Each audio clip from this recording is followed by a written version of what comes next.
Bilyonaryong ikakasal na sana sa ibang babae nang biglang pinasok ang opisina ng kambal na nagpakilalang mga anak daw niya mula sa dating asawa na inakalang 5 taon ng patay. Sino nga kaya ang pipiliin niya gayong ikakasal na pala siya? Alamin natin sa ating kwento ngayon. Paano na lang kung bumalik ang taong mahal mo na inakala mong patay na at may kasama pa itong 2 batang kambal? Tila nga minsan mapaglaro ang tadhana. Susubukin tayo ng sobra at ilalayo sa taong mahal natin. Naihatid mo ba si mommy sa flight niya? Tanong nga ni Bright sa kanyang assistant paglabas nga nila ng elevator. Opo sir, huwag po kayong mag-alala. Maayos pong nakalis ng bansa ang mommy niyo. Sagot naman ng assistant nitong si Renz. Good. Sana lang mag-enjoy siya sa bakasyon niya. Para nang sa ganun, hindi siya malulugmok dito kakaisip kay daddy. Sabi pa nga ni Bright. Kayo po ba sir? Hindi nyo rin po ba kailangan ng bakasyon o pahinga? Usisa pa nga ng assistant nga ni Renz sa kanyang boss. May bahid din ang pag-aalala sa boses nga nito. Napasuliap naman si Bright sa kanyang assistant. Ayos lang ako. Ngayong wala na si daddy, ako nang aako sa lahat ng responsibilidad na naiwan niya, lalo na yung kumpanya. Hindi ko pwedeng pabayaan tong negosyo ng pamilya namin. Paliwanag naman ni Bright kung saan hindi pwede na umimik nga ang kanyang assistant. Nang biglang, Papa! Papa! May boses nga ng mga bata. Ang bigla na nga lamang sumigaw na siyang nakaagaw nga ng atensyon ni na Bright at niyang kanyang assistant. Muling sigaw pa nga ng bata ay Papa. Kaya naman napalingon na nga sina Bright at Renz kung saan nanggaling ang mga munting boses na yon at natanaw nga nila ang 2 batang babae at lalaki na siyang tumatakbo patungo sa kinaroroonan nila. Maya-maya pa, laking gulat nga ni Bright nang bigla na nga lamang siyang nilapitan at niyakap nga ng 2 batang sumisigaw ng Papa kanina sa kanya. Dahil sa pangyayaring yun ay nagkatinginan nga sina Bright at ang kanyang assistant na si Renz, kung saan parehong namimilog ang kanilang mga mata dulot ng gulat at labis na pagtataka. Kids, nasaan ang mga magulang nyo? Pagkuha nga ni Bright sa atensyon ng mga cute na batang nakayakap sa kanyang mahabang bias ngayon. Kalmado naman ang tanong nito sa mga bata nang mag-angat nga ng tingin ng mga to sa kanya. Papa, hinahanap ka po namin. Mabuti po at nakita ka na po namin. Mangiyak-ngiyak pa nga ang boses na sambit naman ng batang babae na siyang nagdulot nga ng lalong pagkunot ng noo ni Bright. Kids, listen. Hindi ako ang papa nyo. Siguro gwapo rin ang papa nyo kaya napagkamalan nyo ako pero nasan ba ang ama nyo? Tutulungan ko kayo na hanapin siya. Ani nga ni Bright sa mga bata sa kalmadong paraan. Kayo po ang papa namin eh. Nakita po namin ang malaki niyong mukha sa labas. Kaya po pumasok po kami rito. Wika naman ang batang lalaki. Malaking muka? Kunot noong baling naman ni Bright sa kanyang assistant. Sir, yung billboard niyo po ata sa labas ng building ang tinutukoy nila. Sagot naman ng assistant niyang si Renz. Okay kids, siguro nga nakita ninyo yung mukha ko sa billboard, pero hindi ako ang papa niyo. Muling baling nga ni Bright sa mga bata. Bakit niyo po ba sinasabi yan? Kayo nga po ang papa namin eh. Giit naman ang batang babae kung saan nagsimula na nga rin itong humagulgol na siyang sinabayan din ng batang lalaki kaya ngayon ay pareho ngang umiiyak ang 2 bata. Dahil doon ay nagpanik nga si Bright. Kaya sinulyapan nga niya ang kanyang assistant upang humingi ng tulong. Subalit tanging kibit-balikat lamang ang naging responde ng assistant niyang si Renz na waring hindi rin alam kung ano ang gagawin. Okay mga bata. Biglang wika nga ni Bright dahilan upang tumigil sa paghagulgol ang 2 cute na bata at itinuon nga ang kanilang atensyon sa mukha ng lalaki. Napahugot naman ang isang malalim na buntong hininga si Bright habang nag-iisip kung ano ba ang dapat niyang sabihin. Huwag kayong umiyak, okay? Mahinaong pag-aalo naman niya sa mga bata. Mukhang sinunod naman siya ng mga to dahil hindi na nga umiyak pa ang dalawang bata. Renz, tumawag ka ng security para kunin nila ang mga batang ito at tulungan nila kamong hanapin kung sino man ang mga magulang nila. Pasimpleng bulong pa nga ni Bright sa kanyang assistant at tumango naman si Renz bilang tugon at sinunod nga ang ipinag-utos ng kanyang boss sa kanya. Nang tignan naman ni Bright ang dalawang bata, ay pinakitaan nga niya lamang ito ng isang pilit ng ngiti. Ilang sandali nga lang ay dumating na nga ang dalawang security guard at pilit na kinuha palayo nga ang dalawang batang tila ba ayaw humiwalay mula sa lalaking si Bright. Muli ay nagsimulang tumangis ang dalawang bata na siyang nakaagaw nga ng atensyon ng maraming tao sa paligid. Sa isang banda naman isang babae naman ang panay takbo at hindi mapakali kahahanap nga sa kanyang kambal na anak na bigla na nga lamang nawala sa kanyang tabi at paningin. Hanggang sa maagaw rin ang kanyang atensyon ng isang komosyon sa hindi kalayuan sa loob ng building. Gumuhit nga ang labis na pag-aalala sa mukha ng babae nang makita niya ang dalawang batang pilit na kinakaladkad palayo ng guard. Ang kanyang mga anak pala yun. Shaina? Sebastian? Sigaw nga niya. Sa pangalan ng mga bata tumakbo nga patungo sa direksyon na yun. Dahil sa malakas nga niyang pagsigaw ay napunta na nga rin sa kanya ang atensyon ni Bright. Kung saan ilang segundo lamang nang makita nga ni Bright ang babae, ay tila ba lalong namilog ang kanyang mga mata habang ang kanyang mga labi ay otomatiko na umawang nga dulot ng pagkagulat na animoy nakakita siya ng isang multo. Mama! Sigaw naman pabalik ng mga bata tumakbo nga palapit sa kanilang ina. Anong nangyari sa inyong mga anak? Bakit kinakaladkad kayo ng mga guard? Puno ng pag-aalalang tanong nga ng kanilang ina sa kanila. Mama, nakita na po namin si Papa pero sinabi po niya po na hindi po siyang Papa namin. Humihikbi pa nga. Nasumbong nga ng batang babaeng si Shaina. Marga, maya-maya ay biglang sambit ni Bright. Sa hindi makapaniwalang boses, nang tila ba napako ang kanyang mga mata sa babaeng hindi niya inaasahan na makikita nga niyang muli. Lumingon si Marga sa lalaki at parehong puno ng pangungulila at pagkasabik ang kanilang mga mata nang magtama ang mga yun. Bright, sambit naman ni Marga sa pangalan ng lalaking kanyang iniibig hanggang ngayon habang tila ba nangingilid ang kanyang mga luha. Marga, bulong pa nga ni Bright pero maya-maya lang iniling-iling niya ang kanyang ulo na animoy ibinabalik nga sa katinuan ng kanyang sarili.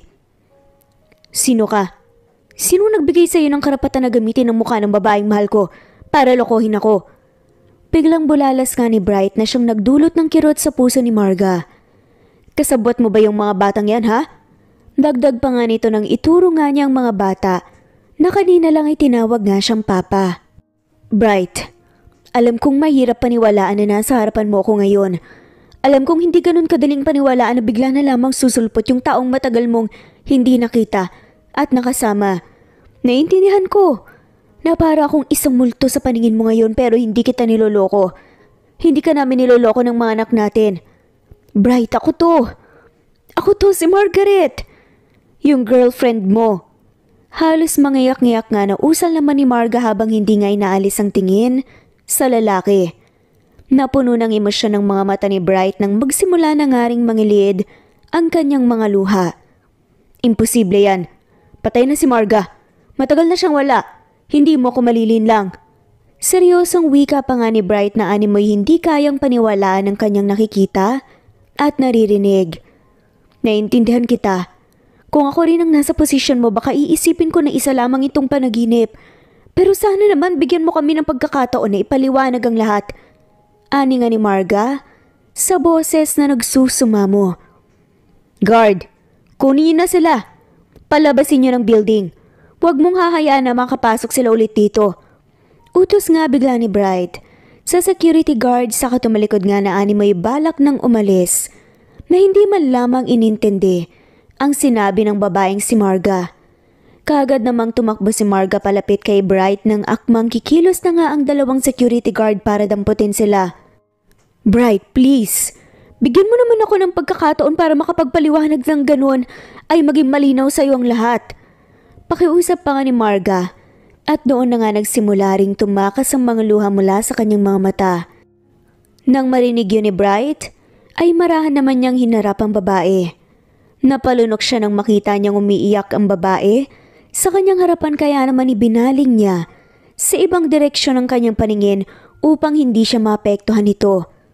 Pakiusap, Bright. Give me a chance to explain.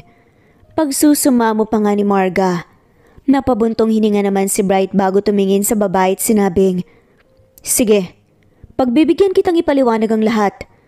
Siguraduhin mo lang na hindi mo ako niloloko dahil kung hindi ako magpapakita ng awa at sisiguraduhin kong sa kulungan ka babagsak. Lumitaw ang isang ngiti sa mga labi ni Marga nang marinig niya yun, na tila ba siya ay nabuhayan. Sa office, wika nga ni Bright sa kanyang assistant na si Renz bago nga siya tuluyang umalis na. Tumango naman si Renz. Sa kasinamahan si Marga pati ang dalawa nitong mga anak patungo sa office ni Bright. Now, simulan mo nang magpaliwanag sa akin. Ipaliwanag mo sa akin ang lahat and better make sure na hindi mo sasayangin ang oras ko.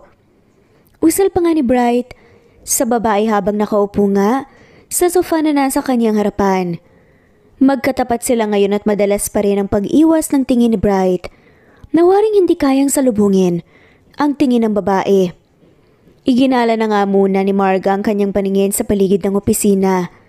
Sandali niya ring sinulyapan ng kanyang mga anak na siyang tahimik na nakaupo sa sulok habang nakatayo naman ang assistant na si Renz na siyang nagbabantay sa mga bata. 5 taon na ang lumipas at ang daming nagbago. Ikaw na rin ang CEO at president ng company niyo. Hindi ko alam kung wrong timing ba ang pagsulpot ko dahil alam kong nagluluksa pa rin kayo ng mommy mo sa pagkawala ng daddy mo. Dugtong nga ni Marga. Dahil upang ipukol nga ni Bright ang kanyang mga mata sa babaeng kaharap nang marinig niya, ang sinabi nito. Paano mo nalaman ang tungkol sa daddy ko? Hindi mapigilang usisa naman ni Bright. Sikat at kilala ang negosyo niyo sa bansa, kaya hindi na bagong makita at mapanood sa TV ang tungkol sa pamilya niyo. Sagot naman ni Marga kaya napabuntong hininga si Bright. Nung nalaman ko yon, sobra akong nag-alala sa inyo ng mommy mo. Kaya naisip kong puntahan ka dahil alam kong ngayon mo ko mas kailangan. Pwede ba? Sabihin mo na lang sa akin kaagad kung anong nangyari. Huwag ka nang magpaligoy-ligoy pa. Pagputol nga ni Bright sa babae na tila ba naiinip na nga sa mga paligoy-ligoy na paliwanag nito. 5 years ago, galing tayo sa vacation sa Canada. Habang pauwi tayo ng Pinas, biglang nagkaroon ng aksidente yung sinasakyan nating eroplano. Nagkaroon ng plane crash at dahil doon nagkahiwalay tayong dalawa. Hanggang sa nagising na lamang ako na nasa isang hindi pamilyar na lugar na at hindi pamilyar na mga tao. Doon sinabi nila sa akin na natagpuan daw nila ako sa tabing dagat habang walang malay. Akala nila patay na ako pero tinulungan nila ako dahil may pulso pa raw ako. Litanya pa nga ni Marga. Kung ikaw talaga si Marga, bakit ngayon ka lang nagpakita? At yung mga batang yon, bakit sinasabi mong mga anak ko sila? Tanong pa nga ni Bright. Dahil wala akong maalala na maski ano pa tungkol sa sarili ko nung magising ako. Sinabi nung mga taong kumukup sa akin, baka nagkaroon daw ako ng amnesia dahil sa aksidenteng yun. Hindi ko kilala ang sarili ko. Hanggang sa napag-alaman kong nagdadalang tao pala ako. Hindi mo alam kung gaano kahirap para sa akin ang mabuhay na hindi ko alam kung anong nangyari, kung sino ako, at kung anong pangalan ko. Hindi ko nga alam kung sino bang ama ng mga anak ko. Pinanganak ko sila ng maayos, sa tulong na rin ng mga taong kumukop at nagligtas sa akin. Pero hindi ko man lang nasabi sa kanila kung sino ang tatay nila. Ilang taon pa ang lumipas. Aksidente kong naalala, yung tungkol sa plane crash. Kaya naman nag-research ako tungkol doon at doon ay unti-unti kong naalala ang tungkol sa buhay ko. Isang araw naisipan ko rin na ilipat sa ibang channel yung pinapanood ko nun sa TV. Doon, aksidente kitang nakita at napanood bilang ikaw na CEO ng kumpanya nyo. Unti-unting bumalik ang alaala ko kaya hindi ko na yun nilihim pa sa mga anak natin at sinabi ko kaagad sa kanila na ikaw ang ama nila. Kaya nung makita kanila sa bulletin board, kaagad nilang pumasok. Sa opisina mo, nalaman ko ang nangyari sa daddy mo. Kaya naisip kong nalulungkot ka ngayon kaya doon napagdesisyonan kong lumuwas ng Manila para puntahan ka at hanapin. Hindi ko alam kung paniniwalaan mo lahat ng to pero sana maniwala ka. Dahil ako talaga to, si Marga, yung girlfriend mo at yung babaeng pangarap mo na maging ina ng magiging anak natin. Natupad din ang hiling natin noon na magkaroon ng kambal na anak. Ikakasal na nga tayo eh. Nagpaplano na tayo. Pero nangyari ang hindi inaasahan. Pero ibinigay sa atin ng Diyos. Sina Shaina at Sebastian. Kwento pa nga ni Marga. Habang hindi inaalis ang tingin niya sa lalaki. Napasandal na nga lamang si Bright sa sofang kanyang kinauupuan. At ipinikit na nga lamang ang kanyang mga mata. Bigyan mo muna ako ng oras para isink in lahat ng to. Usal niya habang nananatiling nakapikit ang kanyang mga mata. Sige. Pero kung iniisip mo rin yung tungkol sa mga bata, pwede mo silang ipa-DNA test kung gusto mo para mas mawala ang pagdududa mo. Suwestyon naman ni Marga dahil gusto lamang niya na buong puso ang paniniwala nga sa kanya ng lalaking mahal niya.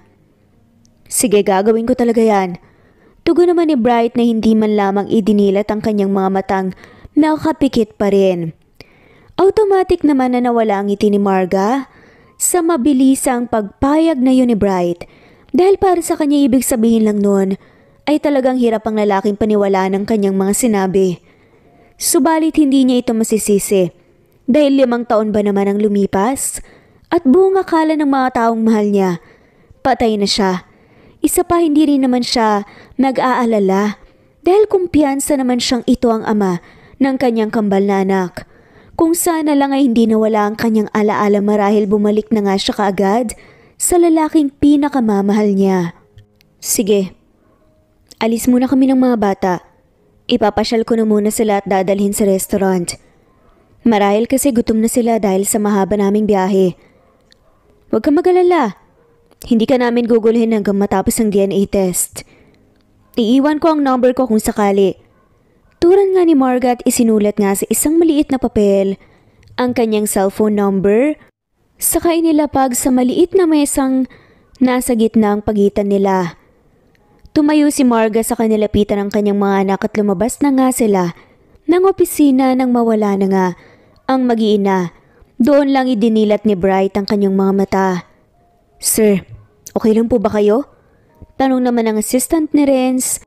Sa kanyang amo ng lapitan nga niya ito. Sa tingin mo ba, totoo lahat ng sinabi niya? Tanong naman ni Bright sa kanyang assistant na animoy nangihingi ng pagkumpirma sa kanyang mga nalaman. Sir, base sa nakita ko po kanina mukhang hindi naman po siya nagsisinungaling eh. Isa pa po wala po tayong nakitang bangkay ni Ma'am Margaret. 5 taon na pong nakakaraan. At hanggang ngayon ay wala pa rin naman pong labi niya ang natatagpuan. Kaya posible pong siya, si Ma'am Margaret at marahil totoong sinabi niya na nawalan siya ng memorya. Paglalahad naman ni Renz ng opinyon niya. How about doon sa mga bata? Ano sa palagay mo? Tingin mo ba, mga anak ko talaga sila? Iniisip ko kasi na baka nakahanap siya ng ibang lalaki at nagkaroon sila ng mga anak. Ayoko mag-isip ng ganun pero hindi ko pwedeng palagpasin ang ilan sa mga possibilities. Katwira naman ni Bright. Tungkol naman po sa mga bata, nakikita ko po naman na may pagkakahawig po kayo talaga sa kanila eh. At saka, siya na rin mismo ang nagsuggest tungkol sa DNA test. Ibig sabihin lang po nun, confident siya sa magiging resulta. Hayag naman ni Renz. Sandali namang natahimik si Bright na tila ba pinag-iisipan ng mga sinabi ng kanyang assistant. Gusto ko siyang paniwalaan. Pero hindi ko alam kung ano ba talaga ang dapat kong maging reaksyon ngayon na nakita ko na siya ulit. Saad pa nga ni Bright. Sir, noon pa naman po hinihiling niyo na sana buhay pa siya. Umaasa po kayo palagi na sana buhay siya at ligtas. Pero bakit ngayong nandiyan na po siya parang nagdududa pa po kayo sa kanya. Mahal niyo naman po siya, hindi ba? O pinipigilan niyo lang po talaga ang sarili mo na hindi magpadala sa emosyon mo dahil gusto mo munang makasigurado? Komento pa nga ni Renz.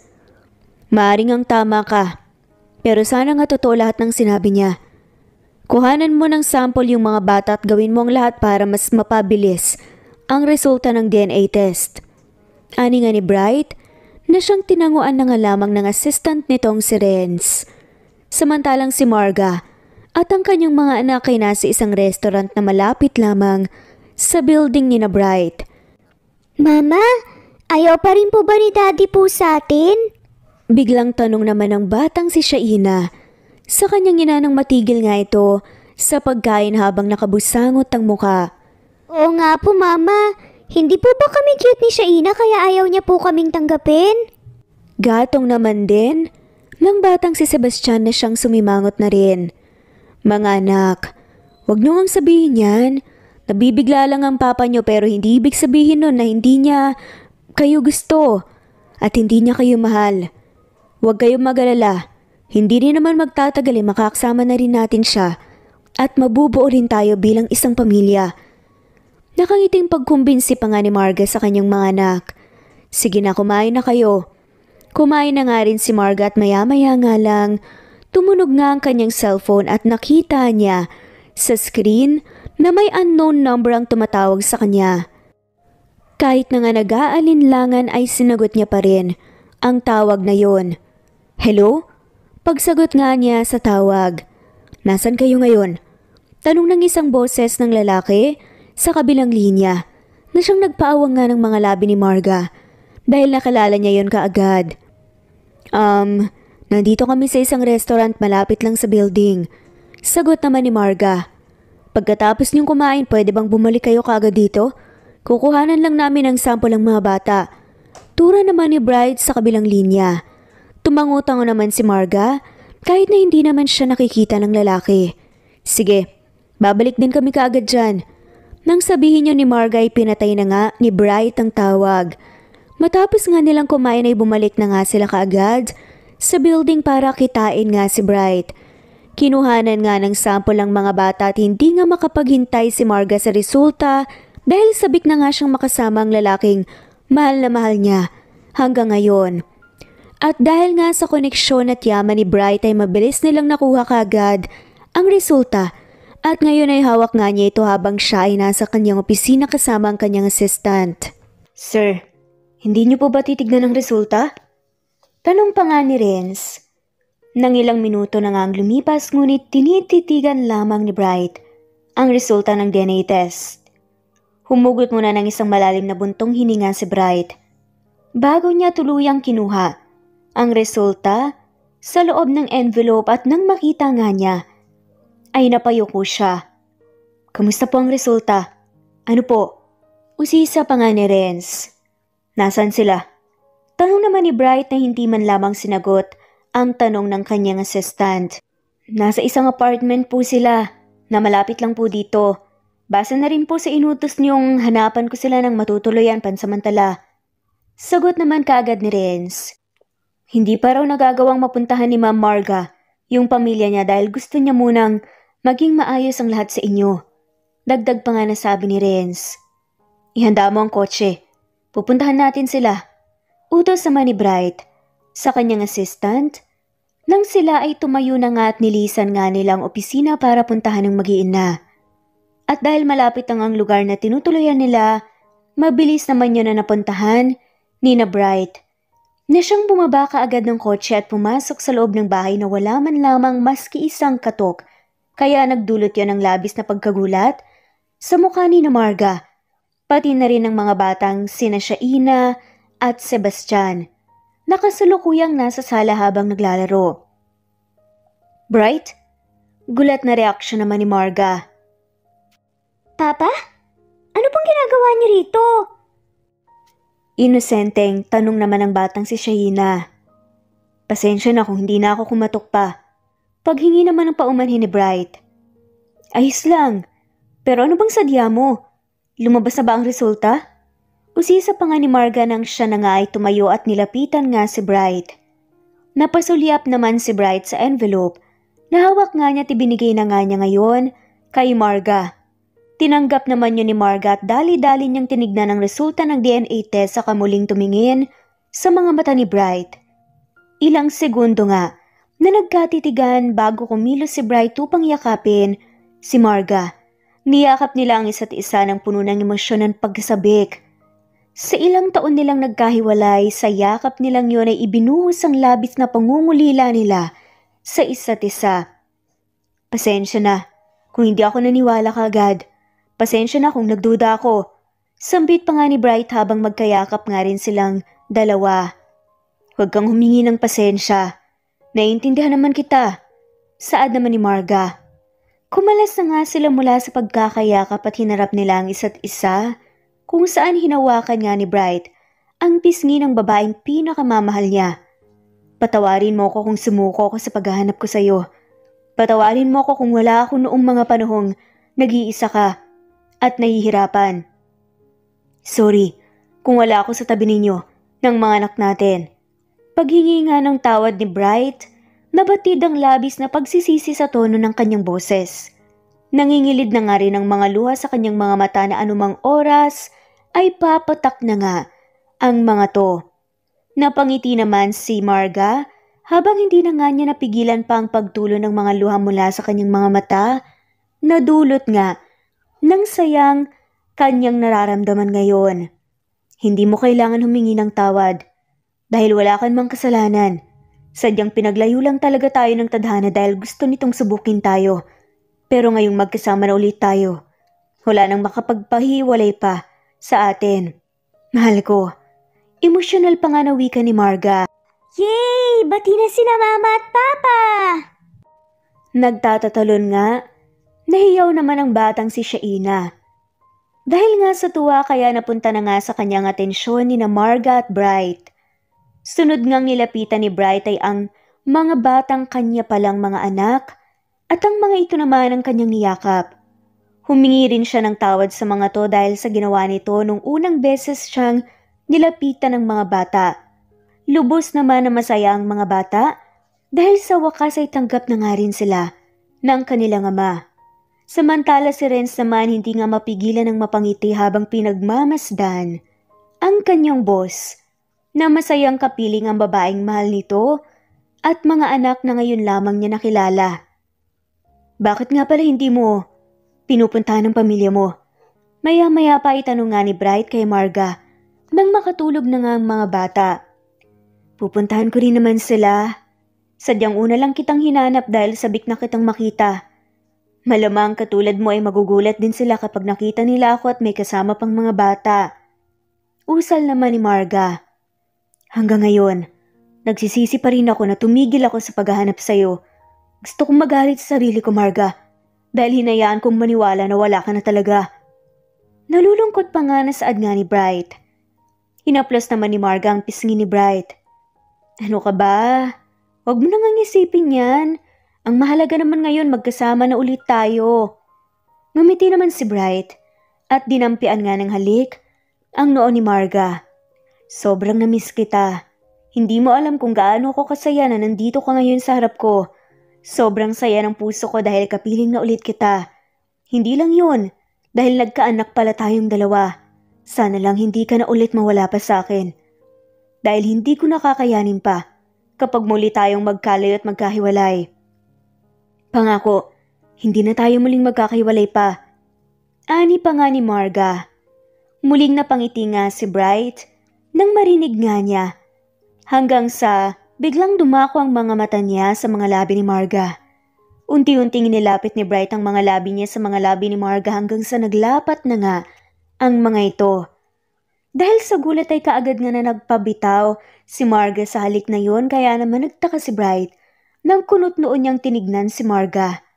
Lumingon naman si Marga sa kinaroroonan ni Renz kung saan kaagad nga na tumalikod si Renz dahil sa pagkabigla. Nilingon din ni Bright kung saan nakatingin si Marga. Pasensya na po. Wala pong nakita. Ituloy niyo na lang po yan. Depensa naman ng assistant na si Renz sa kanyang sarili habang nakatalikod. Mahinang natawa na nga lamang si Marga dahil sa naging reaksyon ng assistant. Sige na, lumabas ka na muna at kumain. Hindi mo naman ako kailangan bantayan dito, pwede ka na ring umuwi. Uwi ka na nga lamang ni Bright sa kanyang assistant na may matalim na tingin. Tumango na nga lamang si Renz, saka nga lumabas na. Ang swerte mo sa assistant mo Biruin mo hanggang ngayon nandyan pa rin siya at nananatiling loyal sa'yo. Komento naman ni Marga patungkol kay Renz. Tama ka, pero wag na nating isipin yun. Mas mainam kung itutuloy na lang natin yung ginagawa natin kanina. Turan pa nga ni Bright. Ha? Ano bang ginagawa natin kanina? Maang-maanga naman na saad nga ni Marga. Lumitaw naman ang ngisi sa mga labi ni Bright nang muling bumaba ang paningin niya sa mga labi ni Marga. Napalunok naman si Marga at dagling na mula ang kaniyang mukha nang mapagtanto niya ang binabalak ni Bright. Mahigpit ngang hinapit ni Bright sa bewang si Marga saka sila pumasok sa isa pang kwarto at doon ay siniil ni Bright ng halik ang babaeng pinakamamahal niya. Mabilis naman na tinugunan niyon ni Marga. Naging mapusok nga ang halikan nilang iyon hanggang sa mauwi iyon sa isang gabing mainit kung saan pinagsaluhan nila ang gabing iyon ng kanilang labis na pagmamahalan sa isa't isa at ipinaramdam ang kanilang pagkasabik. Kinaumagahan nga ay mahimbing ang tulog nila sa kama habang magkayakap pa silang dalawa. Naunang magising ang kambal na sina Shaina at Sebastian kung saan pareho itong pumasok sa isang kwarto na nakabukas ang pinto kung saan naroroon ang kanilang mga magulang. Sumampa sila sa kama at pilit na inabala ang kanilang mama at papa nang sa gayon ay magising na ang mga ito. Mama, Papa, gising na po. Paggising nga ni Shaina habang niyugyug ang kaniyang mama. Ganoon din naman ang ginawa ni Sebastian sa kanilang papa. Unti-unti naman nang nagigising sina Marga at Bright. Nang tuluyan ngang magising si Marga ay dagling na mula ang kaniyang mga pisngi nang makita niya ang kaniyang mga anak habang wala silang mga saplot ni Bright at ang tanging puting kumot lamang ang siyang tumatakip sa kanilang mga katawan. Mga anak, anong ginagawa niyo rito? Gulantang na reaksyon nga ni Marga sa mga bata. Good morning mga anak. Bati naman ni Bright sa mga bata habang pumupungay pa nga ang mga mata nito at may magulong buhok pa. Good morning po, Papa. Mama, Papa, gumawa na po ba kayo kaagad ng kapatid namin? Magkasabay na bati naman at sagot pabalik ng mga bata sa kanilang ama. Bahagyang ikinagulat naman niya ni Marga, kaya mas lalong namula ang kanyang muka. Habang si Bright ay bahagya na nga lamang na natawa sa sinabi ng kanyang anak. Bakit anak? Ayaw mo bang magkaroon kayo ng isa pang kapatid? Biro naman ni Bright. Ayoko po! Mabilis na sagot naman ni Shaina habang nakanguso pa. Ako po, gusto ko po ng kapatid! Bulalas naman ni Sebastian. Talaga ba anak? Anong gusto mo? Gusto mo ba ng baby brother o baby sister o gusto mo ng kambal ulit? Tanong pa nga ni Bright sa batang si Sebastian. Opo, gusto ko po ulit ng kapatid na kambal. Excited na hiyaw naman ng batang si Sebastian. Bright, ano ba? Suway naman ni Marga kay Bright. Teka, bakit namumula yung mukha mo? Nahihiya ka ba? Hirit naman ni Bright kay Marga. Ay, tigilan mo na nga ako. Sa pangasar mo na yan. Bulyaw na nga ni Marga. At pilit na tinakpan nga ang namumula nga niyang muka ng kaniyang nakalugay na buhok. Sa hindi inaasahan ay bigla na nga lamang siyang hinalikan ni Bright sa kanyang pisngi, kaya namilog ang kanyang mga mata. Bright, nandito ang mga bata. Ano ka ba? Muling anas nga ni Marga sa lalaki. Ay, naku, ang tamis-tamis niyo pong dalawa, Mama, Papa. Baka langgamin na po tayo nito eh. Biglang reklamo naman ni Shaina. Habang nakakrus nga ang mga braso nito, natawa na nga lamang si Bright sa kanyang anak. Mukhang nagmana sa'yo si Shaina. Ganyan ka rin kasi kasungit eh. Natatawang usal nga ni Bright kay Marga. Hindi naman nakaimik si Marga at pinandilatan lang niya ng mga mata si Bright. Ang cute mo. Tura naman ni Bright na siyang nagbigay kilig sa sistema ni Marga. Mama, hindi pa po ba tayo kakain? Biglang singit naman ni Shaina. Gutom na po ako, Mama! Sabi naman ni Sebastian. Sige mga anak, lumabas na muna kayo at magbibihis lang si Mama, okay? Okay po, Mama! Sabay na tugon naman ng kambal at lumabas nga sila ng kwarto. Bumangon na nga mula sa kama si Marga at nagbihis na. Nakatitig lang si Bright sa babae nang biglang tumunog ang kanyang cellphone na nasa loob ng bulsa ng pants niya na siyang nasa sahig kaya napunta roon ang atensyon nila. Bumangon din si Bright mula sa kama para damputin ang pants niya. Nag-iwas naman ang tingin si Marga dahil walang saplot si Bright nang tumayo ito. Bakit nakita mo na rin naman na ito ah? Nakangising biro pa nga ni Bright kay Marga nang mapansin nga niya na biglang nag-iwas nga ito ng tingin. Magbihis ka na nga lang. Singhal naman ni Marga sa lalaki at inihagis nga dito ang boxer shorts na siyang nasalo naman ni Bright. Marahan na natawa na nga lamang si Bright bago niya isinuot ang boxers at kinuha ang cellphone niya sa kasinagot ang tawag. Hello, Renz. Pagsagot nga ni Bright sa tawag. Matapos magbihis ni Marga, pinagmasdan lang niya ang lalaki at napuno ng pagtataka ang kanyang mukha nang mapansin niya ang biglang pagbabago ng mood ni Bright. Tila ba bigla nga lamang itong nagulat at sumimangot nga na animoy may biglang suliranin na nalaman. Ibinaba ni Bright ang cellphone niya habang nawalan nga siya ng imik. May problema ba? Usisa nga ni Marga. Lumingon naman sa kanya si Bright at tipid ng umiti. Wala naman. Sagot nga nito at hindi nga nakumbinsi si Marga doon pero hindi na nga siya nagtanong pa. Magkakasama silang kumakain ng almusal sa isang mesa nang madalas ang pagsulyap nga ni Marga kay Bright dahil kapansin-pansin ang pagiging biglang tahimik nito. Bright, ayos ka lang ba? Mahinahong tanong nga ni Marga dahil nababother nga siya sa biglang pagtahimik nga nito. Yes, anyway, kailan mo nga pala balak na magpakita sa pamilya mo? Biglang pag-iiba nga nito ng usapan. Bala kong puntahan sila, Mama. Namiss ko na nga rin kasi sila eh. Marahil grabe rin naman ang pinagdaanan nila nang akalain nila na patay na ako. Sabi naman ni Marga. Katulad ko, hindi rin nila matanggap na wala ka na. Hindi nga sila sumuko sa paghahanap sa'yo eh. Hindi sila nawalan ng pag-asa pero huwag kang mag-alala kasi hindi ko naman sila pinabayaan. Nagkasakit ang tatay mo nung nawala ka pero maayos na siya ngayon. At sigurado ako na kapag nakita ka nila, ay magiging masaya sila ng lubos. Ani nga ni Bright. Napuno naman ng lungkot ang mga mata ni Marga nang marinig niya yon. Sabik na nga rin kasi siyang makita ang kanyang pamilya. Huwag kang mag-alala. Sasamahan ko kayo ng anak natin.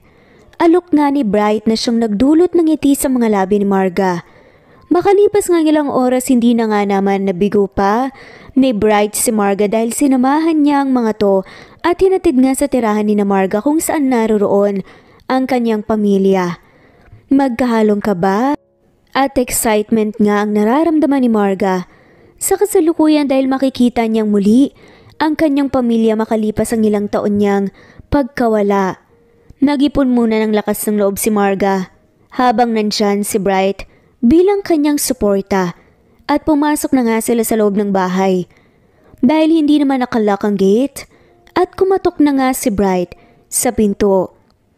O Bright, iho, nagawi ka rito. Salubong na tanong ng ina ni Marga sa lalaki na siyang nakangiti. Si Bright lamang ang nakikita nito dahil nakatago sa likuran ng lalaki si Marga kasama ang kanyang mga anak. May tao po kasing gusto kayong makita. Magalang naman na tugon nga ni Bright. Kumunot naman ang bahagyang noo ng ina ni Marga sa narinig. At doon na nga ay umalis nga si Bright sa harapan upang ilantad ang babaeng siyang nasa kanyang likuran. Walang iba kundi si Marga. Ang kambal nitong anak ay kasama rin. Ma, mangiyak-ngiyak na sambit nga ni Marga nang sa wakas ay magkaharap na nga sila ng kanyang ina. Dagli namang umawang ang mga labi ng ina ni Marga nang makita niya ang kanyang anak na inakala nilang matagal nang patay. Margaret, ikaw ba yan? Utal nga nitong tanong na animoy maiiyak na nga rin dahil sa nanginginig nga nitong boses. Tumango-tango naman si Marga bilang tugon habang pilit na kinokontrol ang pagtakas ng kanyang mga luha mula sa kanyang mga mata. Paano nangyari ito?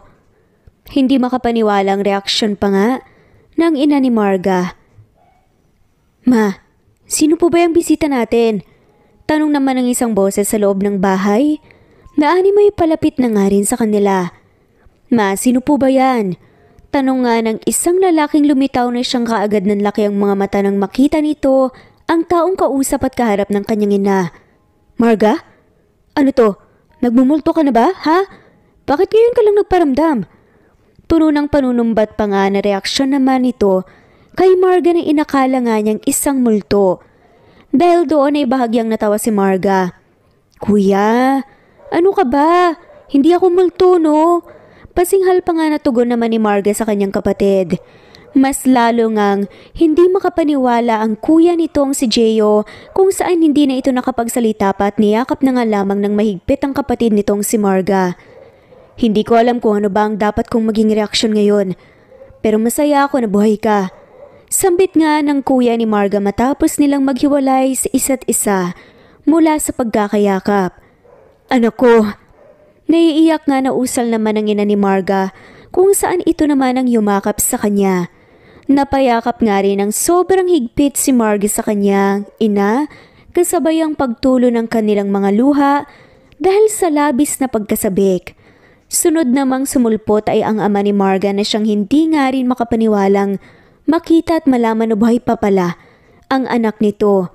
Makalipas ang 5 taon. Bakit ngayon ka lang nagpakita, anak? Buong akala namin wala ka na. Halos naiiyak nga ring sabi ng ama ni Marga. Mas maigi po kung papasok po muna tayo sa loob at doon na lang po tayo mag-usap. Ipapaliwanag ko po sa inyong lahat. Tura naman ni Marga at pumasok na nga silang lahat sa loob ng bahay. Doon, ipinaliwanag nga ni Marga ang nangyari sa kanya kung bakit sa tagal ng panahon ay ngayon lamang siya lumitaw at nagpakita sa kanyang pamilya. Alam ko pong mahirap paniwalaan ang lahat ng nangyari, pero ayun ang totoo. At ang 2 batang kasama ngayon ay ang kambal kong anak. Mga anak namin sila ni Bright. Saad pa nga ni Marga matapos nga niyang ikwento ang lahat sa kanyang pamilya. Hindi ko akalain na nagkaroon na pala kayo ng mga anak. Ang cute ng mga batang to. Kamukhang kamukha niyo. Puri naman ang ina ni Marga na halata mong natutuwa sa mga bata na siyang pinalapit nga nito sa kanya. Ano nga palang pangalan nila? Tanong naman ng kuya ni Marga sa kanya. Sila si Shaina at Sebastian. Pakilala nga ni Marga sa kanyang mga anak. Gwapo itong si Sebastian. Mukhang sa akin nagmanang pamangkin ko ah. Komento naman ni Jeyo. Tuwang-tuwa nga ang pamilya ni Marga sa kambal niyang mga anak. At higit sa lahat ay labis din ang saya ng mga pamilya dahil buhay nga siya.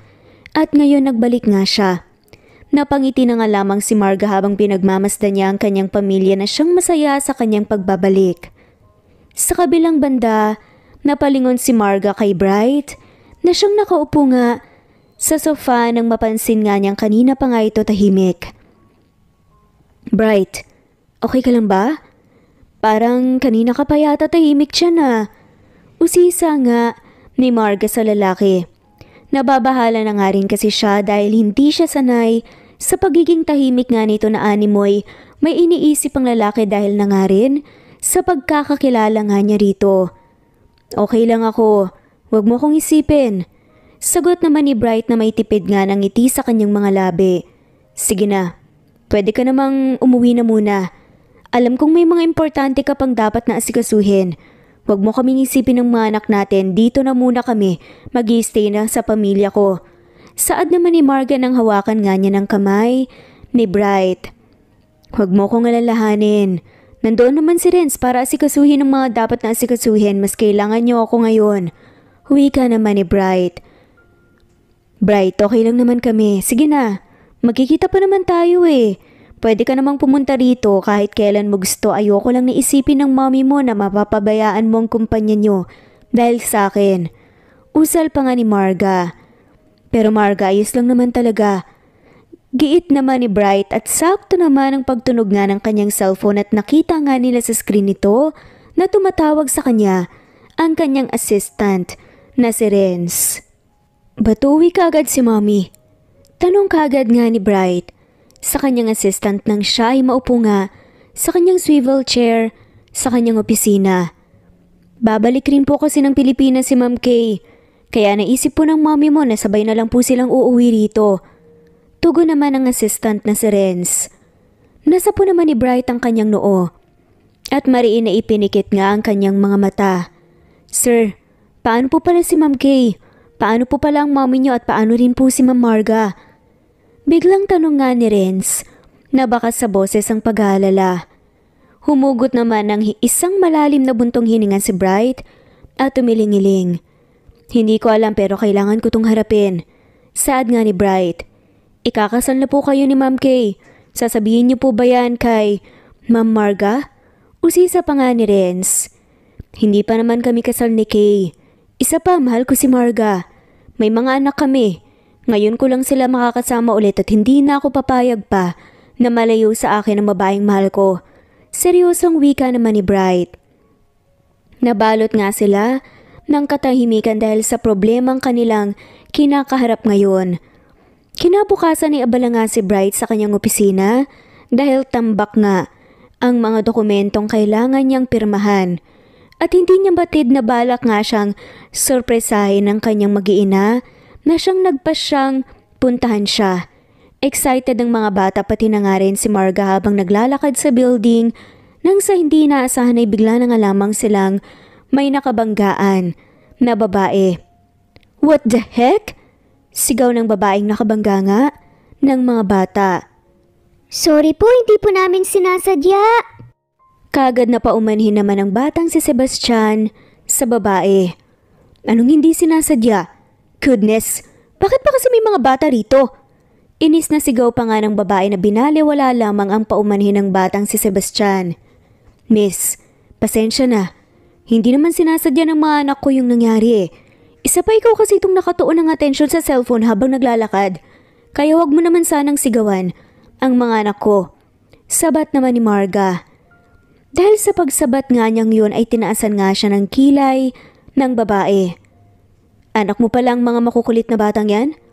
For your information, hindi ito playground kaya turuan mo ng magandang asal yung mga anak mo. Galit na sigaw pa nga ng babae kay Marga. Kung meron mang dapat na turuan ng asal dito, ikaw yon at hindi ang mga anak ko. Mariinawi ka naman ni Marga na ani mo hindi na nga napigilan pa ang kanyang sarili. Nagtagpo ang mga kilay ng babae dahil sa sinabi ni Marga. Sandali rin itong ipinikit ang mga mata nila na kinokontrol ang sarili. Salamat ka. Hindi pwedeng masira ang mood ko ngayon kaya hahabaan ko pang pasensya ko sa inyo ng mga walang asal mong mga anak. Isa pa, alamin ninyo ang lugar ninyo dahil anytime pwede ko kayong paalisin dito. Madiin nga nabantangan ng babae kay Marga. Napangisi naman si Marga na tila ba hindi natinag sa pagbabanta nga sa kanya ng babae. Nananakot ka ba? At saka ikaw dapat ang umalam sa lugar mo, lalo na sa building na inaapakan mo ngayon dahil wala kang karapatan na pagsalitaan ng mga anak ko ngayong kasalanan mo naman talaga kung bakit ka nabangga. Ako pa nga ang dapat na magalit sa iyo eh. Dahil binangga mong mga anak ko. Tura naman ni Marga sa babae.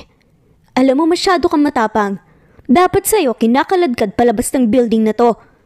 Galit na wika nga ng babae kung saan bigla nitong hinila ang buhok ni Marga at sinimulang kalad ka rin. Huwag mo pong saktan ng mama ko!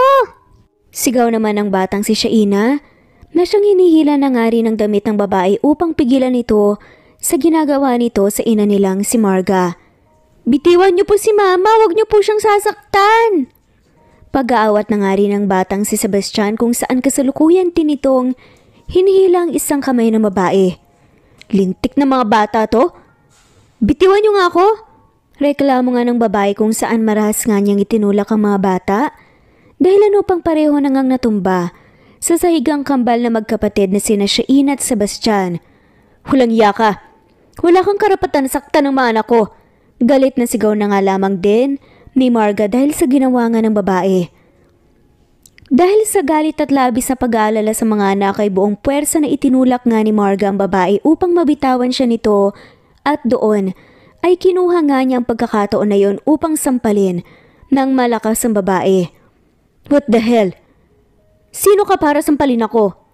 Galit na reaksyon nga ng babae habang hawak nito ang namumulang pisngi na siyang sinampal ni Marga.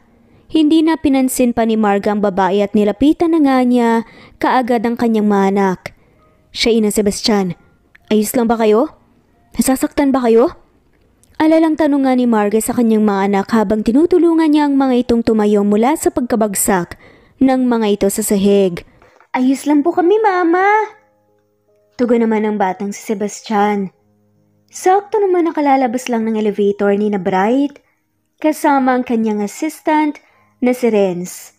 Nang mapansin nila ang mga tao sa paligid na nakatuon ang atensyon sa isang direksyon kaya naman pareho silang napalingon sa tinitignan ng mga tao at nanlaki nga ang kanilang mga mata sa kanilang nasaksihan. Nang mga sandali ding yun, namutawi nga ang galit sa mukha ng babae at batid yun sa masamang tingin na siyang ipinupukol nga niya ngayon kay Marga. Naabala sa mga anak nito. How dare you, bitch? Para sampalin ako? Gigil na bulalas pa nga ng babae. Sa kanilapitan nga si Marga at ginantihan pa nga din ng sampal. Kay, malakas na sigaw naman ni Bright habang patakbo nga sila ng kanyang assistant na si Renz sa kinaroroonan ni Marga. Dahilan kaya napalingon nga sa kanya, ang babae pati na nga rin sina Marga at ang kambal nilang mga anak. Bright! Mabuti at nandito ka. You don't have an idea kung anong nangyari sa akin ngayon lang.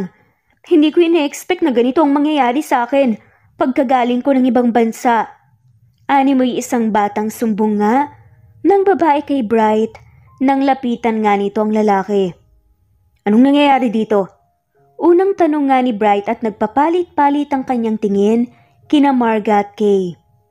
That bitch? At yung dalawang anak niyang walang kwenta. Pinagtulungan ako. Sumbong pa nga ni Kay na siyang direkta nga niya na itinuro nga ang mag-iina. Samantala, nakakunot naman ang noon ni Marga na animoy litong-lito habang nakatingin kina Bright at sa babae. Bright, kilala mo ang babaeng yan? Tanong nga ni Marga kay Bright. At bakit mo tinatanong yan? Of course, kilala niya ako. Sabat naman ni Kay. At ikaw, bakit kilala mo ang fiancé ko? Dagdag pa nga nito dahilan upang dagling mapalitan ng gulat ang reaksyon ng mukha ni Marga nang bahagyang umawang ang bibig nito at bahagyang namilog ang mga mata sa narinig. Ano? Anong sabi mo, fiancé? Hindi makapaniwalang reaksyon nga ni Marga. Oo, kailangan ko pa bang ulitin na fiancé ko si Bright? Na siyang presidente at CEO ng building na siyang inaapakan mo ngayon. Pagdidiin pa nga ang wika ni Kay. Totoo ba yun, Bright? May fiancé ka na? Bali nga ni Marga kay Bright. Bahagyang napayoko naman si Bright. Na tila ba hindi alam kung anong sasabihin. Papa, totoo po ba yun? Fiancé niyo po bang babaeng yan? Na tumulak po sa amin ni Kuya Sebastian at saka sumampal po kay Mama? Ibig sabihin po, ikakasal ka na po sa ibang babae? Biglang sabat naman ng batang si Shaina na waring maiiyak na nga sa mga nalaman. Ano, Bright? Anong nangyayari? Bakit tinawag kang papa ng batang yan? At sino tong babaeng to? Sino sila, Bright? Gulong-gulo na tanong pa nga ni Kay kay Bright. Humugot ng isang malalim na buntong hininga si Bright sa kanilapitan nga si Marga na hindi man lamang pinansin ang kalituhan ni Kay. I'm sorry kung hindi ko kagad nasabi sa'yo ang tungkol dito. Ani nga ni Bright kay Marga. Ibig sabihin, ikakasal ka na pala sa ibang babae? Sa bagay, hindi naman din kita masisisi. 5 years akong nawala, kaya malamang makakahanap ka na rin ng ibang babae talaga. Mabait na tura na nga lamang ni Marga, na may tipid ng ngiti sa mga labi, na tila tinatago lamang ang kirot sa kanyang dibdib. No, hindi yun katulad ng iniisip mo, Marga. Ikaw lang ang babaeng minahal ko. Maniwala ka sa akin. Sabi naman ni Bright. Okay lang, Bright. Naintindihan ko naman eh. Hindi mo kailangan depensa ng sarili mo. Pero sana sinabi mo kaagad nung una pa lang. Para sana hindi kami nabibigla ngayon ng mga anak mo. Para sana, hindi na kami umasa pa na mabubuo pa ang pamilya natin. Mangiyak-ngiyak nga na dugtong pa nga na sabi ni Marga sa lalaki. Wow! This is great! Ano to, Bright? Ilang araw lang ako nawala, biglang may pamilya ka na pagbalik ko? Sarcasticong bulalas pa nga ni Kay. Bright, Kay? What is happening here? Anong kaguluhan ang nangyayari dito? Biglang sulpot naman ng isang babaeng siyang kararating lamang. Ma'am, usal naman ni Bright nang makita nga niya ang kanyang ina. Tita, I can't believe this!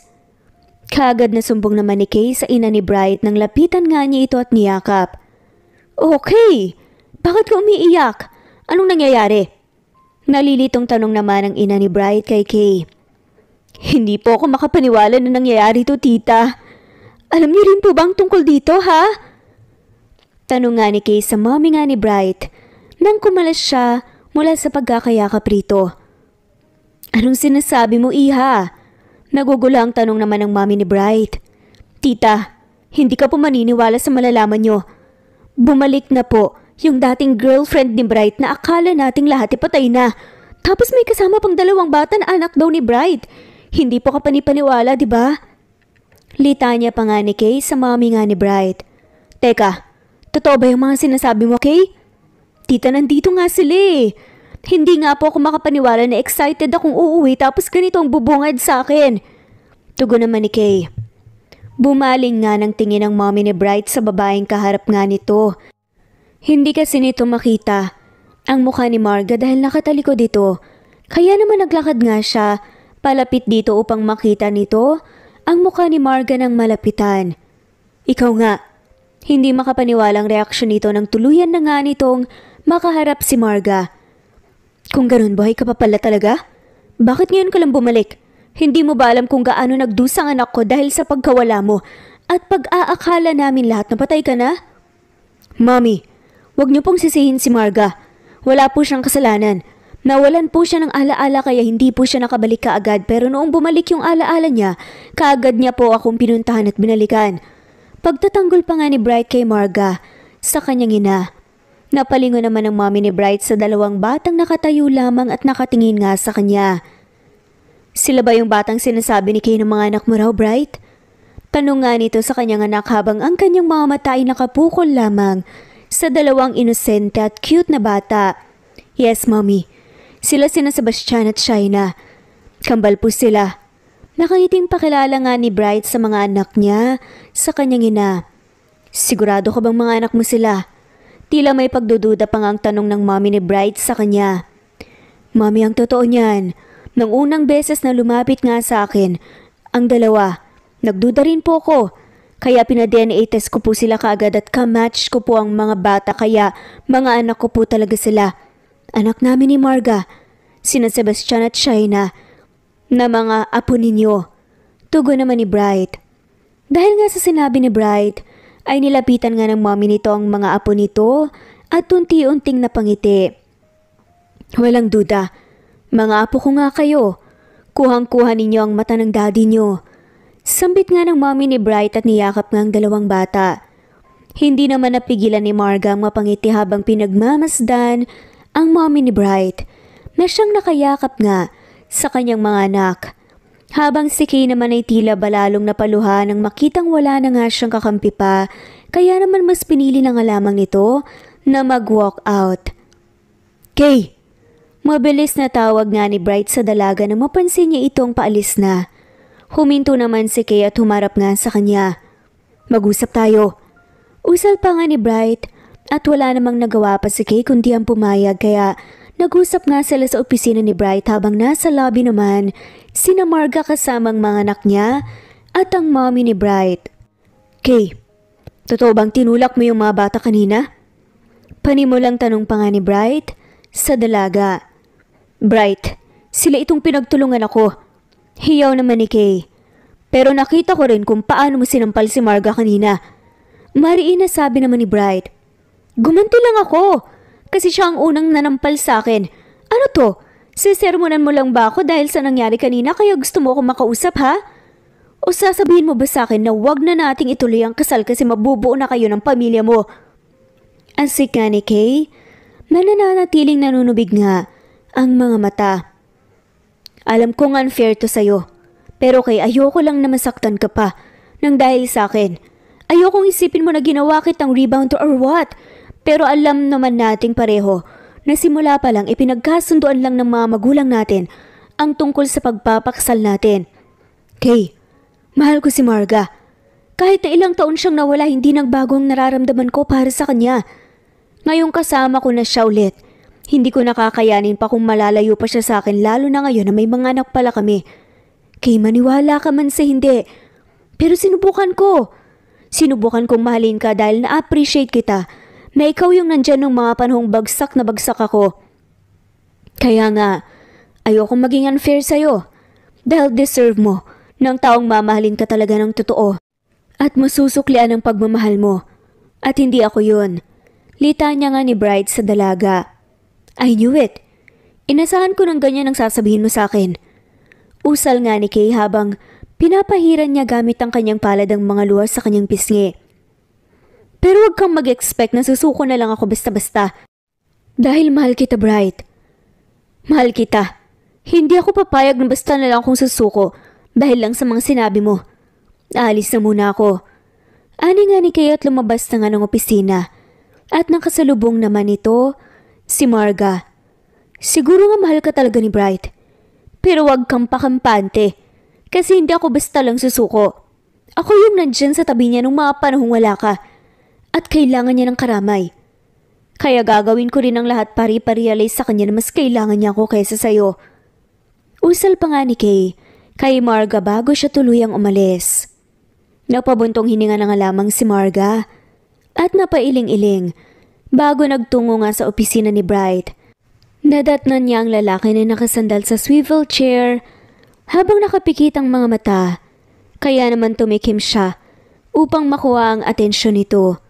Kung saan tagumpay naman siya dahil dumilat si Bright at automatiko nga na napangiti nang makita ang babaeng pinakamamahal niya. Kamusta ang naging pag-uusap ninyo ng fiancé mo? Konsulta nga ni Marga sa tonong may bahid nga ng pagseselos. Pero hindi pa rin niya pinahalata. I'm sorry kung ngayon mo lang nalaman ang tungkol sa kanya. Noong nakasama kasi kita nawala siya sa isip ko at hindi naman talaga. Kaya pala parang bigla kang naging problemado nung nakatanggap ka ng tawag mula sa assistant mo. Dahil siguro yun kay Kay. Pagputol naman ni Marga. Tumango naman si Bright. Tama ka. Tumawag kasi si Renz noon para ipaalam na babalik na sina Kay at mommy ng Pilipinas. Hindi ko alam kung ano ang gagawin ko noon. Hindi ko alam kung paano ko sasabihin sa iyo ang tungkol doon. Natakot din kasi ako na baka mawala ka na naman sa akin eh. At hindi ko nakakayanin pa kapag nangyari yun. Paliwanag naman ni Bright. Huwag kang mag-alala. Ipinaliwanag na rin naman sa akin ng mommy mong lahat. Lalo nang tungkol sa inyo ni Kyle. Wika naman ni Marga at naglakad na nga palapit kay Bright. Umupo siya sa kandungan ni Bright at humawak sa balikat nito. Kaagad namang gumalaw ang mga braso ni Bright at ipinulupot sa bewang ni Marga. Alam mo, nung nalaman ko yung tungkol sa inyo ni Kay kanina, nasa isip ko nun, mukhang hindi na yata mabubuo ang pamilya natin. Na yung pamilyang ini-imagine ko noong bumalik ang alaala ko, akala ko hindi na matutupad pa. Pero nung sinabi mo sa akin na ako pa rin ang babaeng mahal mo hanggang ngayon, doon ko na-realize na sobrang swerte ko. Kasi kahit na ilang taon ako nawala, ako pa rin ang laman ng puso mo. Thank you so much, Bright. Thank you so much sa sobrang pagmamahal mo sa akin. Ani nga ni Marga at hinalika ng mga labi ni Bright. Hindi mo kailangan magpasalamat. Kung tutuusin, ako pa nga ang dapat na magpasalamat sa iyo kasi hinayaan mo kung mahalin ka. Salamat kasi bumalik ka na. Ako pa rin ang tinitibok ng puso mo. Nakangiting saad pa nga ni Bright. Sa pagkakataong iyon, ay si Bright naman ang sumakop sa mga labi ni Marga. Ilang araw ang lumipas at naging masaya naman sina Marga at Bright kasama ang kanilang kambal na anak. Subalit, tulad nga ng sinabi ni Kaye, ay hindi nga siya sumuko sa pagsuyo kay Bright, kung saan palagi pa rin niyang pinupuntahan ng binata sa opisina nito at dinadalhan ng kung ano-ano na siyang hindi naman tinatanggap ni Bright dahil ayaw niyang magkaroon ng kahit nakatiting na pag-asa ang dalaga sa kanya sapagkat masasaktan lamang ito. Ngunit kahit ganun ay hindi pa rin nawawalan ng pag-asa si Kay. Katulad na lang ngayon kung saan Cake naman na siya mismo ang gumawa ang dala niya para kay Bright.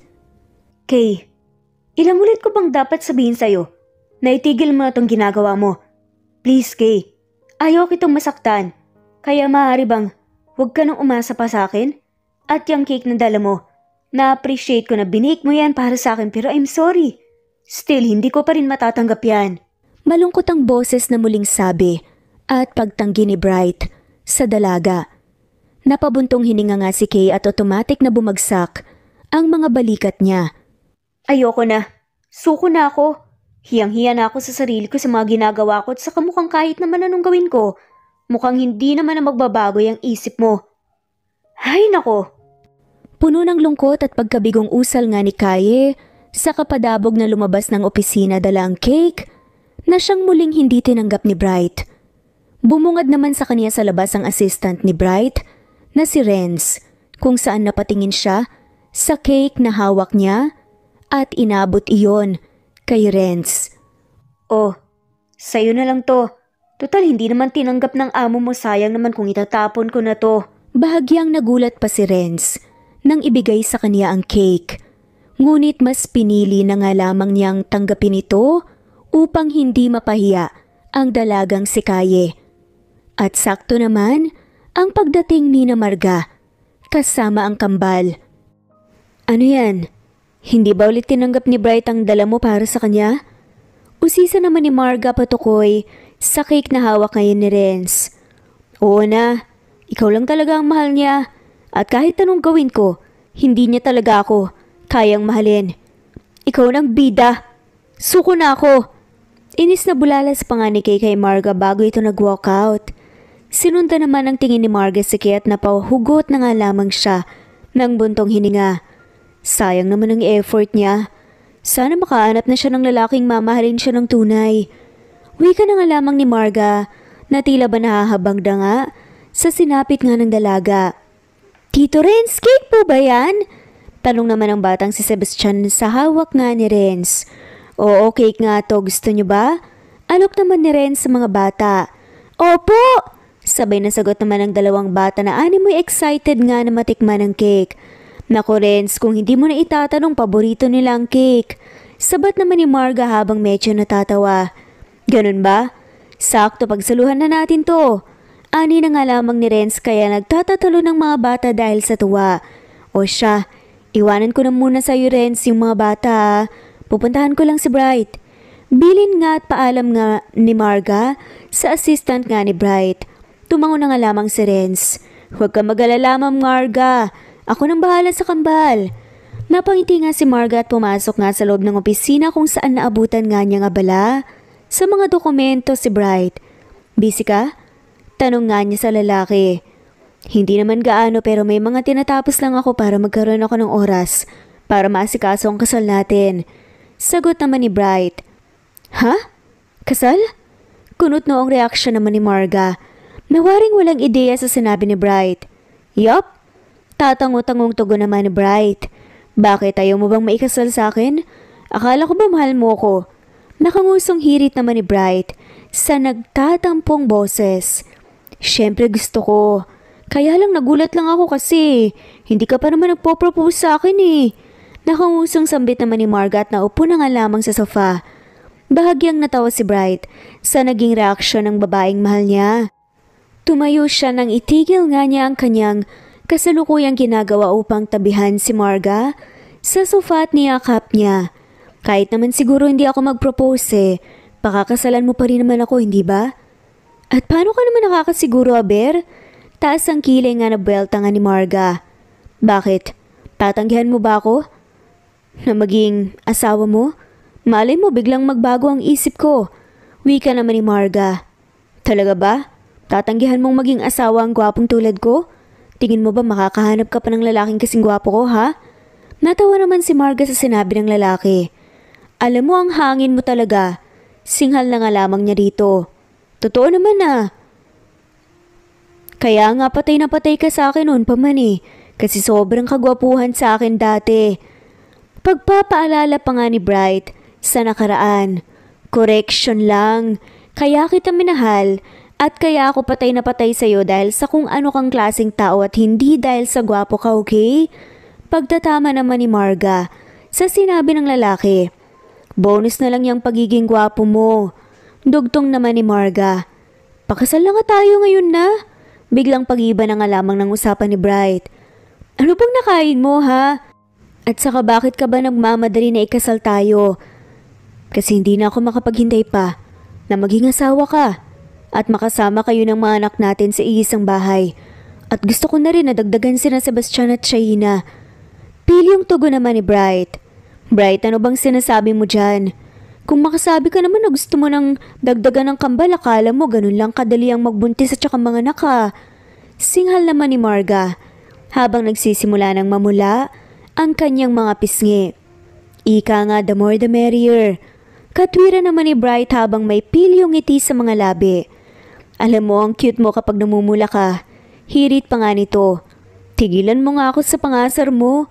Anas naman ni Marga at tinakpan ang kanyang mukha gamit ang dalawang palad niya. Natawa na nga lamang si Bright at marahan na inalis ang mga kamay ni Marga sa mukha nito. Huwag mong takpan ang magandang mumukha, please. Usal nga ni Bright at nagtagpo nga ang mga mata nilang dalawa. Napalunok na nga lamang si Marga nang mapansin niyang nakatitig si Bright sa kanyang mga labi at unti-unti na ngang ipinikit ni Marga ang kanyang mga mata nang unti-unti na nga ring inilalapit ni Bright ang mukha nito sa kanya. Hanggang sa naglapat na nga ang kanilang mga labi.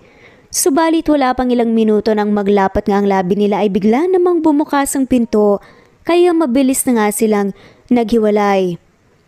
Sorry, naistorbo yata namin kayo.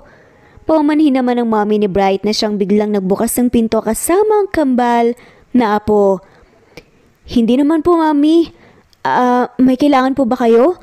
Usisa naman ni Bright habang medyo nahihiya. Gusto ko lang sanang hiramin itong mga apo ko para sana ipasyal. Okay lang ba?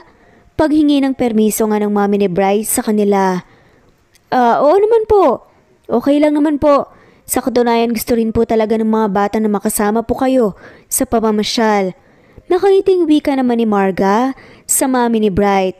Tama ka. Kaya nga naisip kong ipasyal sila ngayon habang libre din ako at syempre para masolo nyo rin ni Bright ang isa't isa. Turan nga ng mommy ni Bright na tila ba medyo may bahid pa ng panunukso ang boses. Sa huling sanabit nito, sige na alis na kami. Siya nga pala, huwag niyong kalimutang isara ang pinto at baka may storbo ulit kayo. Sige kayo, masakit yan sa puson. Pangasar pa nga ng mommy ni Bright sa dalawa. Mom, singhal naman ni Bright kung saan natawa na nga lamang ang mommy niya at isinara ang pinto. Lalo namang namula ang mukha ni Marga nang nagkatinginan nga sila ni Bright at parehong natawa. Makalipas nga ilang linggo, mabuhay ang bagong kasal! Malakas na hiyaw nga ng kuya ni Marga na si Jeyo matapos ngang ikasal sina Marga at Bright. Napuno rin ng palakpakan ng simbahan habang ang lahat ay malawak nga ang ngiti sa kanilang mga labi. Bayaw, siguraduhin mo lang na hindi mo sasaktan at pababayaan tong kapatid ko at ang mga pamangkin ko. Bilin nga ni Jeyo kay Bright. Huwag kang mag-alala, Bayaw. Hindi ko sasaktan at pababayaan si Marga at ang mga anak namin. Ilang taon ko rin silang nakasama kaya hindi ko nahahayaan pa na mawalay sila sa akin. Tura naman ni Bright sa kapatid nga ni Marga. Tama yan. Mahalin mo ang kapatid mo, mahalin mo ang pamilya mo. Maswerte ka nga at may pamilya ka na samantalang ako hanggang ngayon single pa rin. Biro naman ni Jeyo. Paanong hindi ka magiging single lahat ng babaeng nagkakagusto sa'yo, hindi mo naman pinapansin. Saad naman ni Marga sa kanyang kuya Jeyo. Kasalanan ko ba na hanggang ngayon wala pa rin ako natitipuhan? Katwira na nga lamang ni Jeyo. Di maging single ka na lang forever. Para bukod kay Bright May magpoprotekta pa rin sa amin ng anak ko. Pangasar naman ni Marga. Ano ka ba? Kahit naman, magkaroon na rin ako ng sarili kong pamilya, poprotektahan ko pa rin naman kayo, no? Wika naman ni Gio, nangakbayan nga niya ang kanyang kapatid. Bright, Marga, congrats! Biglang bati naman ni Kay nang lapitan nga niyang mag-asawa. Salamat, Kay, mabuti nakadalo ka. Nakangiting tugon naman ni Marga. Siyempre naman, no, mahalagang araw to para sa inyo, kaya hindi pwedeng wala ako isa pa. Tunay akong masaya para sa inyong dalawa. Please lang, huwag kayong maghihiwalay, Bright, mahalin at alagaan mo si Marga. Huwag mo siyang sasaktan kasi maswerte ka na sa kanya, especially you, Marga. Huwag mong sasaktan si Bright, Sige ka. Kapag nangyari yun, hindi ako magdadalawang isip na agawin siya sa'yo. Bili naman na Kay sa mag-asawa. Napatawa na nga lamang si Marga. Huwag kang mag-alala. Kasi hindi mo naman siya maaagaw sa akin. Dahil hindi ko na siya pakakawalan pa. Puno ng kumpiyansang tugon naman ni Marga. O siya, mauna na nga ako sa reception. Medyo nagugutom na rin kasi ako Kita-kits na lang tayo ron. Bye! Paalam nga ni Kay sa kanila. Napangiti naman si Bright at Marga dahil sa wakas ay maayos na rin si Kay.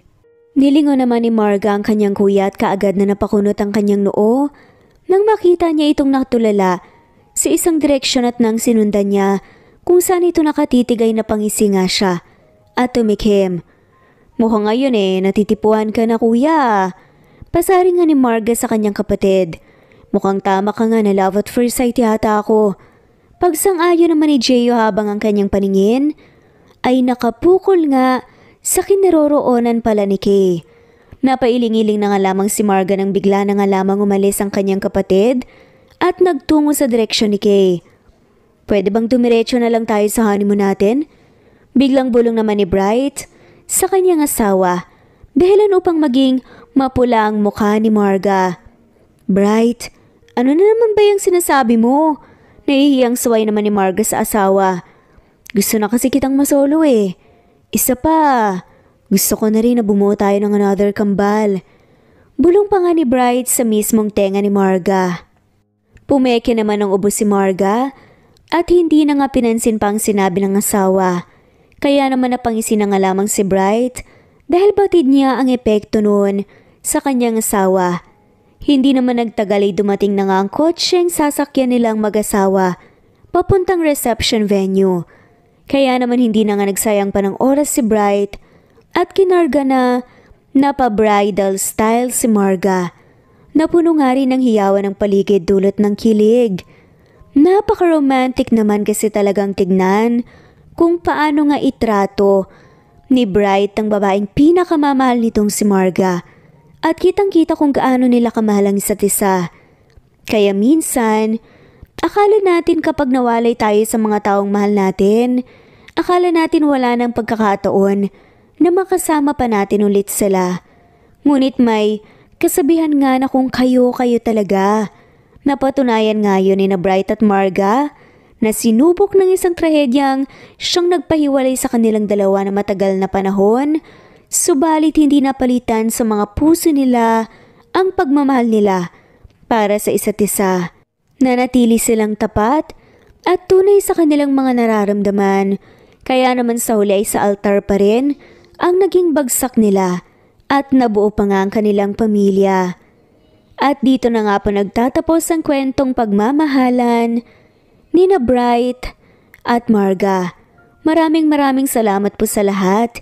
I-comment lamang po kung gusto niyo pong magpa-shoutout at kung saan po kayo nakikinig at isa-shoutout namin kayo bilang pasasalamat sa walang sawa niyong pagsubaybay sa aming munting channel. Muli ito ang Cat Amazing Stories. Thanks for listening at shoutout po sa mga sumusunod. Mary Rose Carillo Jesusa, Enday Samante, Enday Lebra, Yolanda Tejida, Honey Villasenor, Tessie, Marichan, Ann Mariano, Wilma Guzman, Gabrielio, Liu, Maria Rica Natividad, Melanie Juan, Anita Hernando, Teresita Arevalo, Raquel Magno, Carmencita Falcon, Floredet, Nat Greenfax, Luz Templo Nuevo, Teresita Schmid, Flor Cabrera, Virginia Salazar, Luz Templo Nuevo, Leia, Madeline Tagle, Wilma Villafuerte, Isaac Ablon, Menchita de Belen, Federico, Mercy Edrosolo, Fe, Adamson Machas, Quinciano Ebas, Eli Ramirez Elizabeth Gilas, Harem Ruhi, Julius Edna Romero, Charlie Angelina Samia, Emma Gadiano, Rosemary Vasquez, Lisa, Estelita Mahia, Elvi Candontol, Corazon Danke of University of Eastern Philippines University, Teresita, Neil Bacolor, Evangeline Zamora, Charlie Jane Clemente, Susan Upaga, Susan Rodrigo, Fred Deliza de Guzman, Juby Hernandez, Helen Morillo, Edarlina Fahil, Rosie, Juliet Kaday, Kuya Atok, Betty Losnong, Crescen, Susana, Tessie, Rumbawa, Lovina Galang, Aida Jurado, Emily Kinlog, Mirna Hamero, Liz Berito, Gabrielio, One Spotify, Imelda Fortes of Columbus City, Larry Malapaya, Dance, Remy's Life Official, Ellie Evangelist Anderson, Choi Choi, Ri, Jasmine Baya, Jerowina Aquino, Emeguba, Marilyn Babula, Shane Villarmino, Beth Sardina, Gabriel, Nino Regidor, Mel Abrogar, Rosemary Vasquez at shoutout na rin po sa lahat ng mga walang sawang sumusubaybay. Maraming salamat po. Veronica Briseño, Violeta Murillo, Teresita, Teresa Bulie, Christine Flores, Nesbeth Hanaban, Flor Salvalion, Kuwait, Raquel Labay, Kuya Atok, Lani Pardillo, Eva Violeta, Presbyteris Rose, Amy Regalado, Teresita, Pres Cavilla Havana, Precious, Lilian Nobebe, Eli Evangelista Anderson, Marziel Arcilias, Rosemary Palaganas, Rose Martinito, Ding Lege, Alexa Gomez, Jomira Bueno, Amy Fenovares, Irma Emma, Lali Emralino, Tortillas Gaming, Matea Estrella, Annalie Flor, Rosemary Tinito, Rosemary Palaganas,